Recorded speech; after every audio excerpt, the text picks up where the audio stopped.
Alright, so welcome to the first episode of Cooking with Shah. Today we're making some homemade ramen. And we got a bunch of ingredients here. Some are optional, some are essential. It's up to you, the viewer. But before you do that, before you watch this whole video, hit that like button, hit that subscribe button, and hit that bell because you want to be notified the next time we go live and we make some new stuff. And we also have some carne asada little seasoning here, a little marinade, I should say. And I'll teach you how to do that next time I come around. So without further ado, let's get right into it. We got some ramen to make. So let's run through the ingredients. We got a couple optional ones. I'll go through the optional ones first because some people might not like it. I'm okay with it. I could really do with or without it. But we got some oyster sauce here, totally optional. Don't have to have it. We got the fish sauce here, totally optional, which if you want to look for these, you can find them in any kind of Asian market. So we got a bunch of different herbs. Jalapenos, totally optional for you. I'm not using jalapenos because we don't want it too spicy. So you can use some regular bell peppers if you'd like. You can use some poblano peppers like I'm using right now, which I've already de-seeded this one. But poblano's not spicy at all, so just flavorful, right? Obviously, you're going to want your ramen, right? And this is whatever kind you want. I just have some regular pho, I shouldn't say pho, I should say pho noodles. So these are some pho noodles that we're going to be using today, which I'm excited about this. I shouldn't even call this really ramen. This is more so a pho soup, you know what I mean? Mm-hmm. I like the Vietnamese pho soup. So we got an onion here. You should have this. Got some green onions, scallions, whatever you want to call them. You should absolutely have this. We have some herbs. These are just kind of like side condiments. We have some mint, we have some basil, we have some other things going on here. These are optional. Do whatever you want. You like basil, add it in there. You like some cilantro, add that in there. You want some parsley, add that in there. And parsley and cilantro, we're gonna definitely put that into our soup as well. Got a couple mini limes, little micro ones, 1 clove of garlic. Soy sauce, I would say this is essential. These are non-essential. The fish sauce and the oyster sauce, but the soy sauce, we definitely want this in there. The carne asada, this is just me going a little crazy, mixing Mexican with Vietnamese. So I'm using this as my marinade for my skirt steak, which we'll be using as the protein for this soup, for this pho. So any kind of protein you want to use, more than welcome. You can use meatballs, you can use flank steak, you can use a ribeye, you can use sirloin, you can use chicken if you want, you can use veal, whatever you'd like, seafood, go crazy with it. And we're also going to get a couple hard-boiled eggs and we're going to crack them on the side so that way we get to enjoy all of this coming together with this wonderful chemistry. Let me put this back in here so it looks all pretty and nice for you guys. Without further ado, let's get right into it and let's make this happen.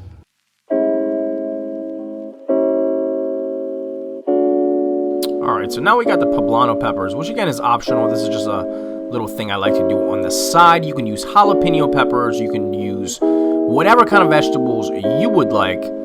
Be creative.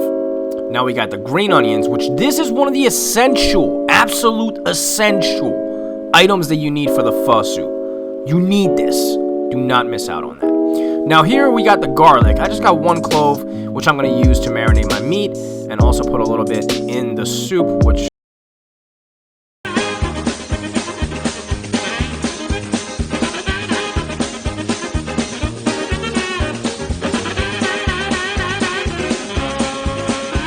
now, once you got your garlic peeled, then you want to go ahead and smash it and chop it up as fine as you can. Get it nice and chopped. Once again, you need an onion. A white onion, cooking onion, whatever you got, you need an onion. This does not mean you can avoid using the green onions. The green onions are essential. Now chop these up, go across, go right from the top, and you want to get them as fine as you can. Almost like a cheesesteak, almost like you're trying to caramelize the onions. Get them chopped as finely as you can. Now for me, I always have to use gloves. And I recommend using gloves at all times when dealing with meat. You still have to wash your hands. Coronavirus or not, you need to wash your hands, people. Use gloves. Now here we got a skirt steak, which again, you can use whatever kind of protein you prefer. I just happen to have a skirt steak in the refrigerator because I was originally planning on making tacos. Skirt steaks, as you can see, are super, super thin. They are very easy to deal with. Cheap, very affordable. Now here you can see as I'm going against the grain. You definitely want to go against the grain when cutting any kind of meat. You do not want want to go with the grain. It will make the meat tougher. It will go, you want to break those fibers down. Go against the grain. Do you see the grain right there? You don't want to go that way. No, no, no. You want to cut against the grain.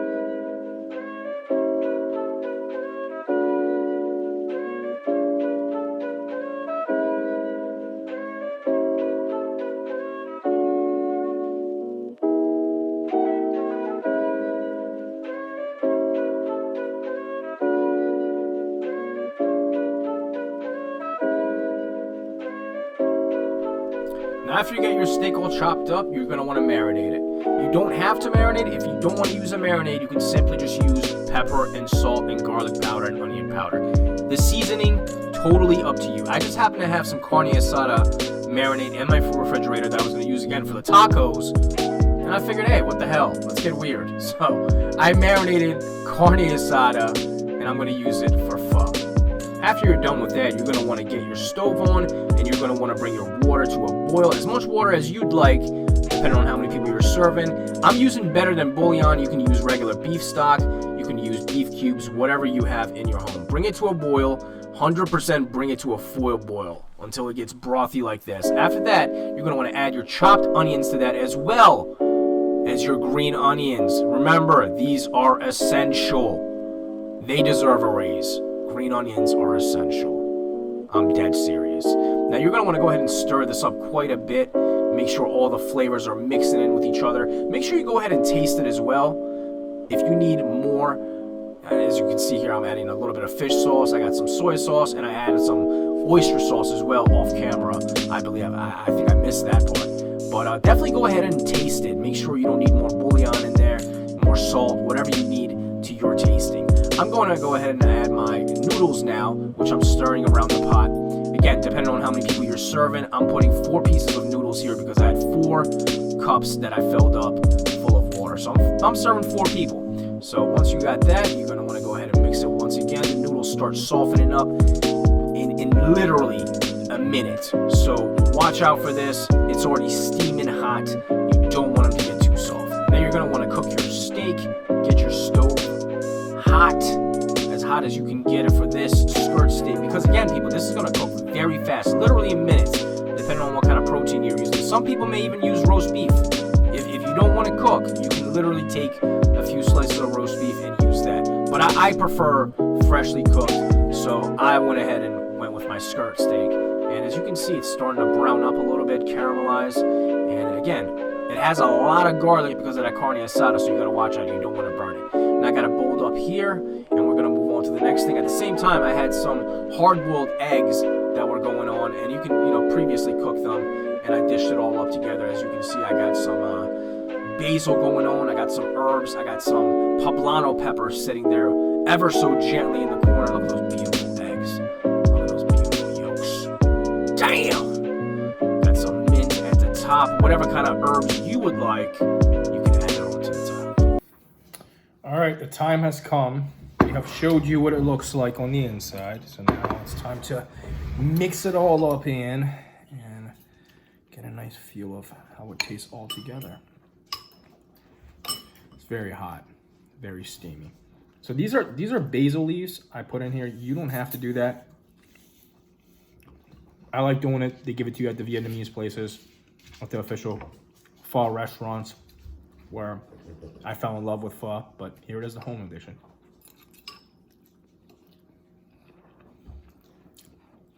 Yup. It's good. Yup. And we got the meat here. It's good. Really good. It's delish. And it has... Now, the meat, typically what I would do, this was a skirt steak. So I thought out a skirt steak, which is very thin,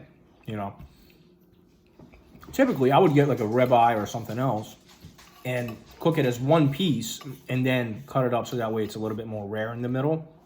That way when you slice it, it's much of a better presentation on the actual food and it tastes much better. But unfortunately, we had a really thin skirt steak, which I was planning on barbecuing, but I was like, let me just make some pho out of it.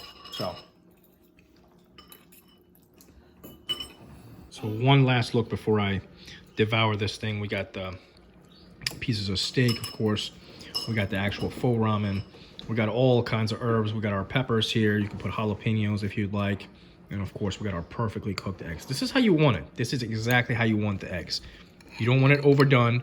You don't want it under. This is perfect. This is exactly how you want it. And you have yourself. And he wants some.